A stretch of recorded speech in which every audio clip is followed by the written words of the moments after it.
Bonjour Inès, donc tu es élève à l'ESSEC en troisième année et tu as aussi été la présidente de l'association HandiMove en 2013-2014.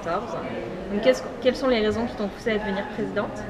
Alors en fait, je me suis engagée dans HandiMove quand je suis arrivée à l'ESSEC en première année. On a mené pas mal d'actions au sein de l'ESSEC, comme la semaine handicapacité, on a organisé un dîner dans le noir, on a ouvert le T5B avec des petites activités handisportives. Et je me suis dit que c'était une asso qui avait un potentiel énorme de développement à l'ESSEC et même en termes de visibilité à l'extérieur. Donc j'ai eu envie de m'engager sur l'année suivante en tant que présidente. Voilà. D'accord. Et comment s'est passée en particulier la mise en place du partenariat avec Red ESSEC? Alors en fait, ça venait surtout des membres de l'association de Red Essai qui avaient une réelle envie, je pense, de s'ouvrir aux thématiques du handicap ils avaient une vraie curiosité, donc ils se sont rapprochés de HandiMove. Nous, bien sûr, on était totalement ouverts pour travailler avec eux. Et donc voilà, la première année, c'était plus une petite sensibilisation à la fin du raid. On avait organisé un petit quiz. Voilà, pour sensibiliser les sportifs aux problématiques du handicap, surtout moteur, puisque c'était dans le cadre du sport. Et donc à partir c'était l'année dernière, il y a une ouverture du RAID au handicap, aux personnes en situation de handicap. Et donc là, ils ont fait vraiment un vrai travail d'adaptation, etc.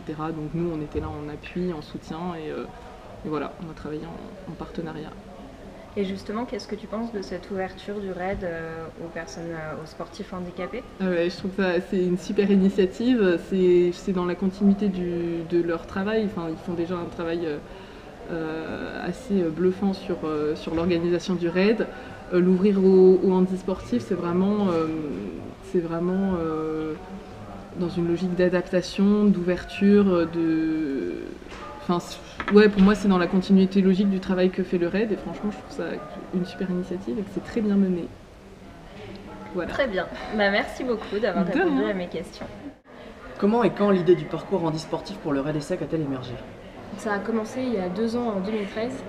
On a eu donc nos anciennes, les anciennes responsables du pôle, Éléonore et Mathilde, avaient fait le programme phare. Et dans l'idée du Raid Essec, qui est depuis le début un raid ouvert à tous, qui a une volonté à être ouvert au public le plus large possible, c'est dans cette idée que le projet d'ouvrir le raid à des personnes en situation de handicap est né. On avait commencé donc, dans l'idée d'un raid ouvert par faire un prix d'inscription très bas et à faire 2 parcours de difficultés différentes.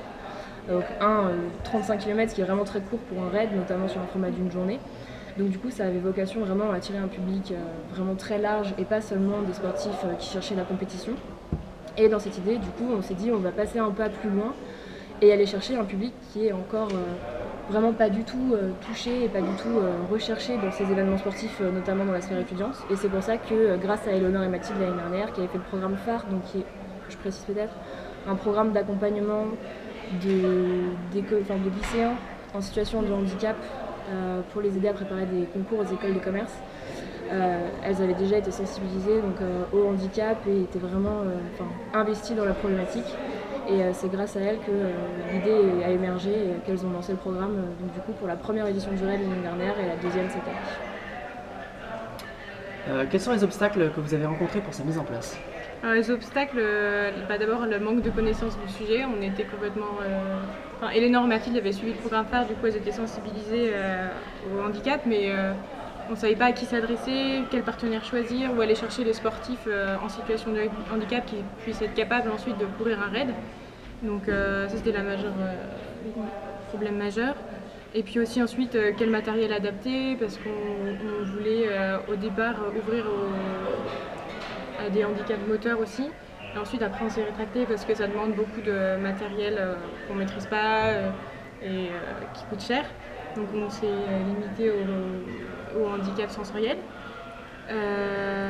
Et ensuite un autre problème ça a été de motiver les handisportifs à courir ce raid en leur montrant qu'ils étaient capables de le faire, qu'on avait tout prévu pour eux, que ce serait génial. Et donc c'est aller voir chacun, expliquer comment sera le parcours, ce qu'ils vont faire, avec qui ils vont courir. Donc, pour les rassurer, on les a mis en binôme avec des personnes valides. Des anciens de notre asso qui étaient super motivés pour courir avec eux, ou avec des gens qui faisaient partie de la Fédé. Donc ça a pas mal rassuré, et avec ça on a eu 5 handisportifs qui ont couru l'année dernière le raid, et cette année on devrait en avoir une dizaine. Donc on est plutôt content de cette édition. Lors de votre vidéo de présentation du raid, vous avez associé handicap et humour. Y avait-il eu quelques réticences à mettre cela en place, ou cela est-il venu tout naturellement? Étrangement, la réticence est venue plutôt de notre côté. Tous les ans, on fait un teaser de présentation du raid pour motiver les sportifs à venir courir. Et l'année dernière, qui était donc la première année où on ouvrait le raid à des handisportifs, on n'avait pas osé jouer sur le côté humoristique vis-à-vis du handicap, car on sentait que c'était une problématique avec laquelle nous, déjà de base, on n'était pas très à l'aise non plus, puisqu'on n'était pas du tout, pas très sensibilisés à ça. Et on n'avait pas osé vraiment jouer sur le côté humour sur tous les rangs. Et c'est un de nos partenaires, donc c'est Tremplin, qui est venu nous voir en nous disant « Ah, vous auriez dû pousser l'humour jusqu'au bout et oser rire aussi du handicap », ce qui pour nous était vraiment pas facile à faire, parce qu'on s'était jamais vraiment... on n'osait pas qu'ils soient vexés. Du coup, on ne faisait rien et on attendait. Voilà. Alors que là, cette fois, Tremplin nous a dit « Allez-y, il n'y a pas de souci. » Donc du coup, on a joué la carte à fond cette année et on espère que le teaser est réussi. Voilà. Quelles sont vos relations avec la mission handicap de l'ESSEC? La mission handicap, elle nous a beaucoup aidés. On est en relation avec Elisabeth Forget qui nous a accompagnés. Donc on a eu des rendez-vous avec elle, on lui a expliqué ce qu'était un raid, comment eux ils pourraient nous aider. Donc ils nous ont pas mal aidés financièrement pour acheter du matériel, des chasubles pour les handisportifs pour qu'on les reconnaisse bien. Et ensuite elle nous a beaucoup accompagnés pour les questions pratiques concernant les handisportifs. Puis ce qui est bien, c'est que du coup ça permet de faire le lien entre RAID, qui est une association, et l'ESSEC, qui est l'établissement dans lequel on s'inscrit. Et ces bonnes relations avec l'administration, c'est vraiment bien pour nous, parce qu'on se sent accompagné aussi dans la démarche. On voit que l'ESSEC est à fond, est sensibilisé au handicap et nous soutient, quoi. Et c'était important parce qu'il y a des moments où on se sentait un peu perdu. Et en fait, non, l'ESSEC est derrière, nous aide. On était plutôt contente du soutien d'Elisabeth. Il y a quelque chose qu'on a vraiment apprécié de la présentation de vidéo du raid, c'est effectivement cette vidéo qui était complètement... qui a repris le handicap de manière assez marrante. Et c'est là où on a eu l'impression effectivement que, disons, que la première étape avait été franchie avec ce parcours handisportif qui avait été ouvert pour le raid.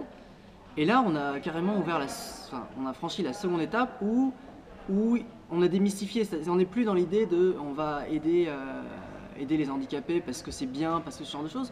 On rigole, on dit c'est normal, cette intégration pour les personnes qui sont en situation de handicap, c'est normal, c'est logique de le faire, et on n'est pas du tout dans la pitié, il ne faut pas être dans la pitié, et on a pu enfin mettre un côté, pouvoir rigoler aussi du handicap, c'est arrêter le tabou, arrêter cette mystification du mode, c'est un petit peu cette idée que quand on parle du handicap, il va falloir être sérieux, il va falloir le parler jusqu'au bout, il va falloir défendre, il va falloir vraiment faire attention à tout ce qu'on dit. Non, le principal, et c'est ça vraiment pour le handicap, ce qui est le plus important, c'est de pouvoir communiquer, c'est de pouvoir, quitte à faire des erreurs, quitte à pouvoir en rigoler aussi, parce qu'il faut pouvoir en rigoler, pouvoir enfin dépasser ce cadre de tabou qui règne complètement sur le handicap et qui a complètement été dépassé cette seconde année de raid, et ça on trouve ça vraiment cool. Voilà. Bonjour à tous, je suis Elisabeth Forget de la mission Handicapacité ESSEC. Je remercie Thomas Poncelet d'Handimove, ESSEC Live et le Raid ESSEC de m'avoir invité à témoigner sur le Raid ESSEC 2015. Je voulais juste rappeler que la loi 2005 sur le handicap a 10 ans, qu'on a, à mon avis, bien progressé dans le domaine du sport, notamment sur l'accès au stade, l'accès au transport et aux compétitions en général. Les JO de Londres nous ont permis de constater qu'il y avait un public fervent des compétitions handisportives. Et je souhaite tout le succès au Raid ESSEC 2015. J'ai pu constater que cette année, nous avions 8 binômes handisportifs, dont un complètement handisport, et donc 7 handisportifs et valides. dont 3 équipages qui se sont lancés sur l'épreuve de nuit, ce qui me semble juste génial parce que c'est quand même une épreuve difficile. Je pense que si nous avons cette fréquentation, c'est lié aussi à l'exceptionnel travail de l'équipe de Redesec. Donc je remercie tout particulièrement Céline et Guillemette. Et la vidéo qui a été faite sur l'ouverture du RAID 2015 aux handisportifs. Ouverture qui, selon moi, date déjà de 2013, hein, mais qui progresse chaque année et qui progresse aussi grâce au soutien de la Fédé. Voilà, cette année, la mission Handicapacité a contribué, entre guillemets, financièrement à l'organisation du Redesec, notamment à l'accessibilité, grâce à un partenariat que nous avons avec Kantar. Voilà. Et bien, je souhaite bonne chance à tous les compétiteurs de cette année. Merci.